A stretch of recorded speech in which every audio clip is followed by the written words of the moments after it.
Hello friends, स्वागत है आप सभी का आपके अपने यूट्यूब चैनल पर। तो आज की अपनी क्लास रहने वाली सीडीपी की क्लास। यहाँ पर हम लोग करने वाले हैं 15 से 16 क्वेश्चन और सारे के सारे क्वेश्चन आपके मनोवैज्ञानिक से संबंधित हैं।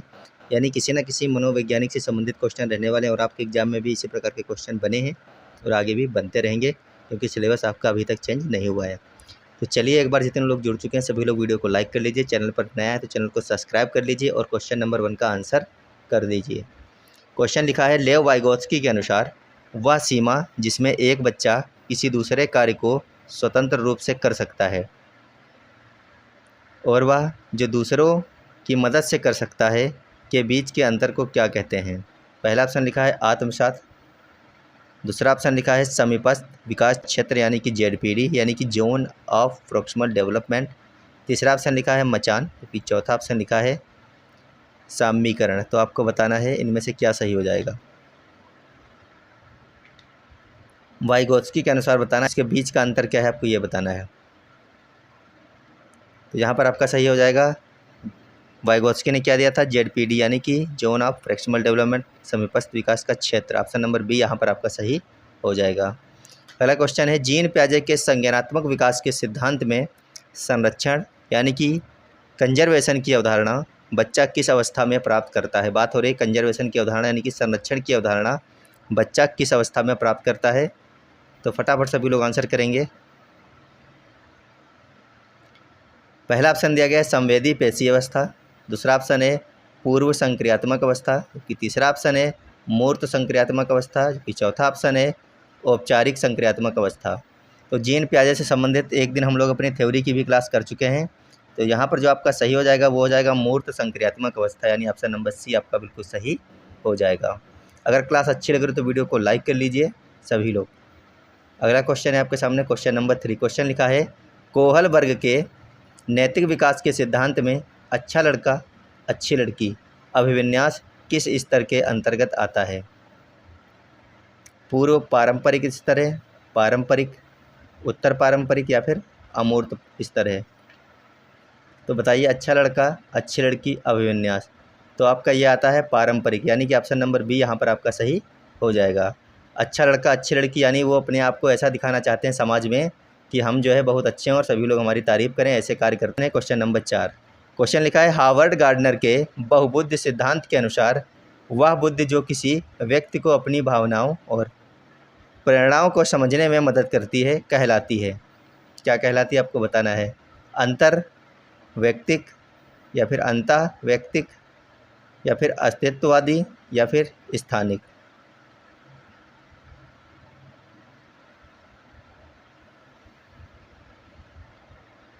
तो क्वेश्चन नंबर 4 के लिए बताइए, हार्वर्ड गार्डनर के बहुबुद्धि सिद्धांत के अनुसार, तो इसका जो सही आंसर हो जाएगा वो हो जाएगा अंतः व्यक्तिक, यानी ऑप्शन नंबर बी यहाँ पर आपका सही हो जाएगा। क्वेश्चन नंबर 5 है, प्रगतिशील शिक्षा के जनक के रूप में किसे जाना जाता है। फटाफट आंसर कर दीजिए सभी लोग।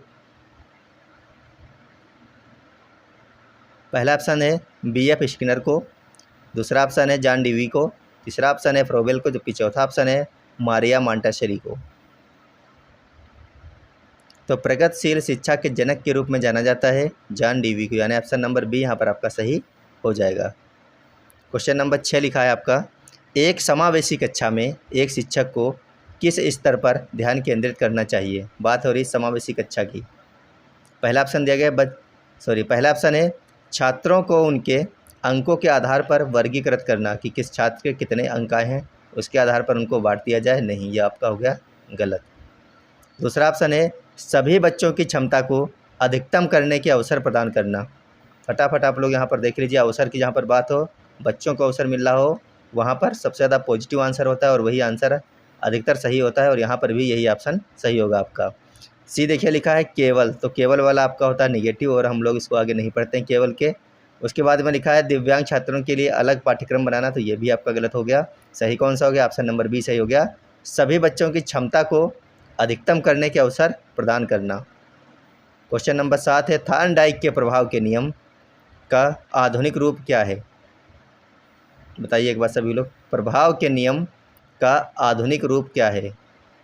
क्या शास्त्रीय अनुबंधन है या फिर क्रिया प्रसूत अनुबंधन है सामाजिक अधिगम है या फिर अंतर्दृष्ट अधिगम है। प्रभाव के नियम की बात हो रही है और यह है किसका, थार्नडाइक का है। इसका जो आधुनिक रूप है वो है आपका क्रिया प्रसूत अनुबंधन, यानी कि ऑप्शन नंबर बी यहाँ पर आपका सही हो जाएगा। अगला क्वेश्चन है, एरिक्सन के अनुसार पहचान बनाम भूमिका भ्रम की द्वंद्व किस अवस्था में उत्पन्न होती है? क्या बाल्यावस्था में उत्पन्न होती है, किशोरावस्था में, युवावस्था में या फिर प्रौढ़ावस्था में? एरिक्सन के अनुसार आपको यहाँ पर बताना है पहचान बनाम भूमिका भ्रम। तो क्या बाल्यावस्था में होती है? नहीं। तो कौन सी अवस्था? किशोरावस्था। यहाँ पर ऑप्शन नंबर बी आपका सही हो जाएगा। जितने भी लोगों ने ऑप्शन नंबर बी कर लिया उनका सबका बिल्कुल सही क्वेश्चन हो जाएगा। बहुत ही इंपॉर्टेंट क्वेश्चन है और कई बार आए हुए क्वेश्चन है। चैनल को सब्सक्राइब करके रखिएगा। लगातार आपको इसी प्रकार की क्लासें मिल रही हैं हमारे यूट्यूब चैनल पर और आगे भी मिलती रहेंगी। अधिक से अधिक लोगों को शेयर कर दीजिए सभी लोग क्लास, और वीडियो को लाइक कर लीजिए। क्वेश्चन नंबर 9 है आपके सामने, बुद्धि का द्विकारक सिद्धांत किसने प्रतिपादित किया था? फटाफट बताइए। 2 फैक्टर थ्योरी, यानी कि द्विकारक सिद्धांत जो है बुद्धि का, ये किसने प्रतिपादित किया था? क्या लुईस थर्स्टन ने किया था, चार्ल्स स्पियरमैन ने किया था, या फिर रेमंड कैटल ने किया था, या फिर अल्फ्रेड बिने ने किया था? बताइए एक बार सभी लोग। तो इसका सही आंसर हो जाएगा चार्ल्स स्पियरमैन, यानी ऑप्शन नंबर बी हम कह सकते हैं बिल्कुल सही और सटीक आंसर हो जाएगा आपका। क्वेश्चन नंबर 10 है, निदानात्मक परीक्षण यानी कि डायग्नोस्टिक टेस्ट का मुख्य उद्देश्य क्या है? छात्र की रैंकिंग तय करना? नहीं, ये हो गया गलत। पाठ्यक्रम की प्रभावशीलता जांचना? नहीं। छात्र की सीखने की कठिनाइयों के कारणों का पता लगाना? बिल्कुल सही बात है, ऑप्शन नंबर सी यहाँ पर आपका सही हो जाएगा। छात्र की कठिनाइयों के कारणों का पता लगाना कि छात्र क्यों नहीं कोई चीज़ सीख पा रहा है। आपने उसको किसी चीज़ के बारे में 1 बार बताया, 2 बार बताया, लेकिन अगर वो फिर भी नहीं सीख पा रहा है तो आपको ये जानना है कि इसका बेस कहाँ पर कमज़ोर है। आपको उसी चीज़ का उपचार करना है। इसी को कहते हैं उपचारात्मक या निदानात्मक परीक्षण। ऑप्शन नंबर डी है वार्षिक परीक्षा की तैयारी करना, यह भी आपका गलत। तो सही कौन सा है? ऑप्शन नंबर सी यहाँ पर सिर्फ आपका सही हो जाएगा। क्वेश्चन नंबर 11 है, डिसलेक्सिया मुख्य रूप से किससे संबंधित अक्षमता है? क्या लेखन से संबंधित है, गणना से संबंधित है, पठन से संबंधित है, या फिर गामक कौशल है? ये डिसलेक्सिया मुख्य रूप से किससे संबंधित अक्षमता है?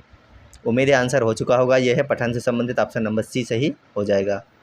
अगला क्वेश्चन है, पियाजे के अनुसार संज्ञानात्मक मानचित्र या सूचनाओं के संगठित पैकेट को क्या कहा जाता है? स्कीमा, अनुकरण, वस्तु स्थायित्व या फिर मानसिक द्वंद्व?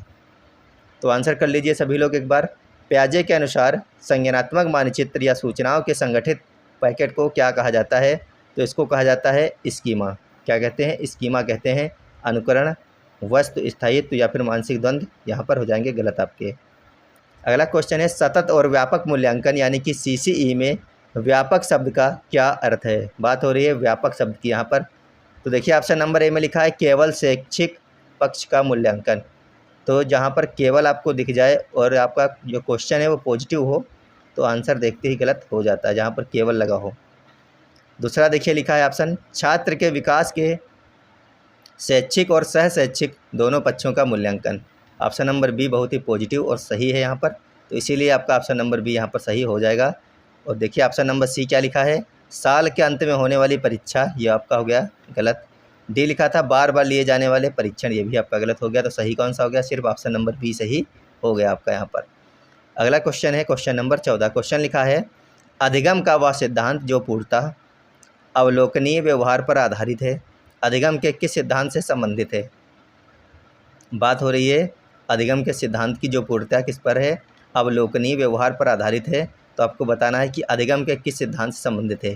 क्या व्यवहारवादी, संज्ञानवादी, रचनावादी या फिर मानवतावादी? तो यहाँ पर आपका सही आंसर हो जाएगा ऑप्शन नंबर ए, व्यवहारवादी। अगला क्वेश्चन है क्वेश्चन नंबर 15। क्वेश्चन लिखा है, राष्ट्रीय पाठ्यचर्या की रूपरेखा यानी कि NCF के अनुसार शिक्षक की भूमिका कैसी होनी चाहिए? फटाफट बताइए। NCF 2005 के अनुसार शिक्षक की भूमिका कैसी होनी चाहिए? सत्तावादी, क्या सत्तावादी भूमिका होनी चाहिए शिक्षक की? नहीं। तानाशाह होना चाहिए? नहीं। कैसा होना चाहिए? सुविधादाता होना चाहिए शिक्षक को, ना कि उपदेशक, तानाशाह और सत्तावादी। तो ऑप्शन नंबर सी सही हो जाएगा। यहाँ पर आपका सभी लोगों ने कर भी लिया होगा सही। ये जो मतलब क्वेश्चन है काफ़ी आसान क्वेश्चन था। अगला क्वेश्चन है, ब्रूनर के संज्ञानात्मक विकास सिद्धांत के अनुसार प्रतिबिंबात्मक अवस्था किस पर आधारित है? भाषा पर, क्रिया और अनुभव पर, दृश्य कल्पना और मानसिक चित्र, या फिर अमूर्त तर्क। तो बताइए इनमें से क्या सही हो जाएगा। प्रतिबिंबात्मक अवस्था किस पर आधारित है? तो ये आधारित है दृश्य कल्पना और मानसिक चित्र पर, यानी ऑप्शन नंबर सी यहाँ पर आपका सही हो जाएगा। उम्मीद है 16 में से आपके 13 से 14 तक क्वेश्चन जो है सही निकले होंगे और आपको क्लास ज़रूर पसंद आई, क्योंकि क्वेश्चन काफ़ी इंपॉर्टेंट थे और आपके एग्जाम में कई बार पूछे हुए क्वेश्चन थे। आप लोग क्लास को लाइक कर दीजिए, चैनल पर पहली बार है तो चैनल को सब्सक्राइब करके जाइएगा, वीडियो को सभी के पास में शेयर जरूर कर दीजिए, क्योंकि काफ़ी इंपॉर्टेंट क्लासें हो रही हैं और काफ़ी मेहनत लगती है क्वेश्चन को निकालने में। तो आप लोगों को सिर्फ इतना काम करना है कि अपने साथियों के पास में इसको ज़रूर शेयर कर दीजिए जिनको भी सीटेट का एग्ज़ाम देना है। मिलेंगे आपको अगली क्लास में, जब तक के लिए धन्यवाद, बाय बाय।